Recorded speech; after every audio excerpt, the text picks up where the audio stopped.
ഞാനും ക്രോഷ്യയും തമ്മിൽ പരിചയത്തിലായിട്ട് ഏകദേശം 6 വർഷത്തോളമായിരിക്കുന്നു. എൻ്റെ മകളുടെ പ്രായമുണ്ട് ഞങ്ങൾ തമ്മിലുള്ള ഈ ഒരു ബന്ധത്തിന്. എന്താ ഈ ക്രോഷ്യ എന്നല്ലേ?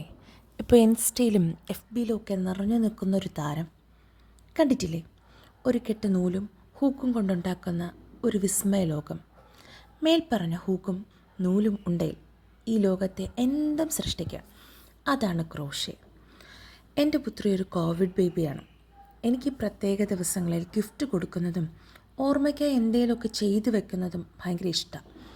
അവൾ ആദ്യമായി പള്ളിയിൽ കൊണ്ടുപോകുന്നതിൻ്റെ അന്ന് അവൾക്ക് എന്തെങ്കിലും കൊടുക്കണമെന്നുണ്ടായിരുന്നു. പക്ഷേ ജോലിക്കൊന്നും പോകാത്തതുകൊണ്ട് കയ്യിൽ കാശുമില്ല. ഒരു രാത്രി മുഴുവൻ ഞാൻ ഗൂഗിളിൽ തപ്പി.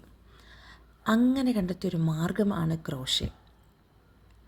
എങ്ങനെ പഠിച്ചെന്നോ ആര് പഠിപ്പിച്ചെന്നോ ഒന്നും അറിയില്ല. യൂട്യൂബ് ഗുരുക്കളെ നോമങ്ങ് ആശ്രയിച്ചു. ആരുടെയൊക്കെയോ വീഡിയോസ് കണ്ടു. ലോകത്തിൻ്റെ മറുകോണിലിരുന്നവരൊക്കെ എന്നെ പഠിപ്പിച്ചു. അങ്ങനെ ഞാൻ എൻ്റെ കൊച്ചിന് ആദ്യമായി ഒരു ബൂട്ടീസും മിറ്റൻസും ഉണ്ടാക്കി.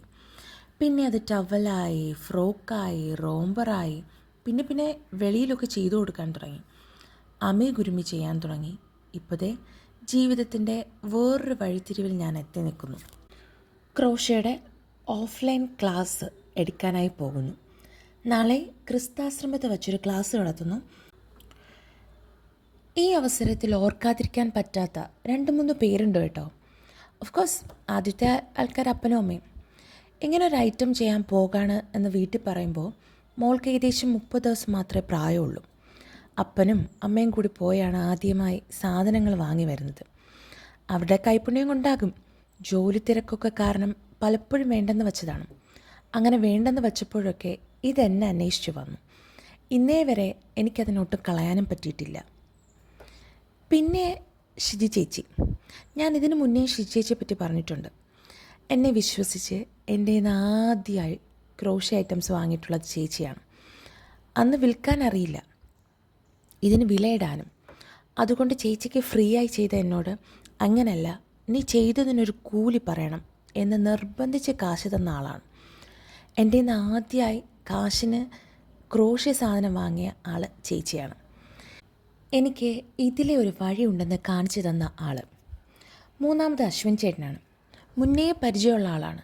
എൻ്റെ ജീവിതത്തിൽ എനിക്ക് എത്തിപ്പിടിക്കാൻ പറ്റാത്ത രണ്ടാമത്തെ കാര്യമാണ് അശ്വിൻ ചേട്ടൻ കാരണം നടക്കുന്നത്. ഫസ്റ്റ് എന്നെ ആദ്യമായിട്ട് ഒരു മത്സരത്തിൽ ജഡ്ജായി കൊണ്ടുപോകുന്നത് അശ്വിൻ ചേട്ടനാണ്. ആഗ്രഹം ഉണ്ടായിരുന്നെങ്കിലും അതേവരെ നടന്നിട്ടുണ്ടായിരുന്നില്ല.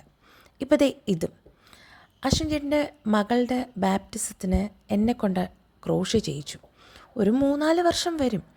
അന്നേ ചേട്ടൻ പറയും, ഇത് ഞാൻ എല്ലാവരോടും പറയും, നമുക്കിതിനെ വലിയ രീതിയിലൊക്കെ എത്തിക്കണം എന്നൊക്കെ. പക്ഷേ ഇപ്പോഴാണ് ഇങ്ങനെയൊക്കെ ഒന്ന് നടക്കാൻ സമയമായ. മറ്റേ സിനിമ ഡയലോഗ് മാതിരി എല്ലാത്തിനും അതിൻ്റേതായ സമയമുണ്ട് ദാസ. പിന്നൊരു കാര്യം, ഭയങ്കര പ്ലാനിങ്ങോടുകൂടി ആരംഭിച്ചൊരു വർഷമാണ് 2026. ബക്കറ്റ് ലിസ്റ്റിലെ ഐറ്റംസിന് എണ്ണം കൂട്ടി എന്നല്ലാതെ കാര്യമായി ഇതുവരെ ഒന്നും ചെയ്തിട്ടില്ല. 1-2 എണ്ണമൊക്കെ ഞാൻ സെറ്റാക്കി, ബട്ട് ഭയങ്കര ഡിലേ. അങ്ങനെ സെറ്റാക്കണം എന്നുണ്ടായിരുന്ന ഒന്നാണ് ക്രോഷ്യയ്ക്ക് വേണ്ടി ഒരു യൂട്യൂബ് ചാനൽ. ജനുവരി 1-ാം തീയതി ആരംഭിക്കണം എന്ന് ആഗ്രഹിച്ച് അതിൻ്റെതായ എല്ലാ കാര്യങ്ങളും ചെയ്തു വച്ചൊരു വ്യക്തിയാണ് ഞാൻ. പക്ഷെ മടി കാരണം അതങ്ങോട്ട് നടന്നില്ല. അങ്ങനെ ഈ കൂട്ടത്ത് ഞാൻ അതും ലോഞ്ച് ചെയ്യുന്നുണ്ട്. വളരെ നാളുകൾ എടുത്ത് ഞാനും ജെമിനി ചേച്ചിയും കൂലങ്കക്ഷമായി ആലോചിച്ച് ഒരു പേര് കണ്ടെത്തിയിട്ടുണ്ട്, യൻറ്റാസ്റ്റിക് വണ്ടേഴ്സ്.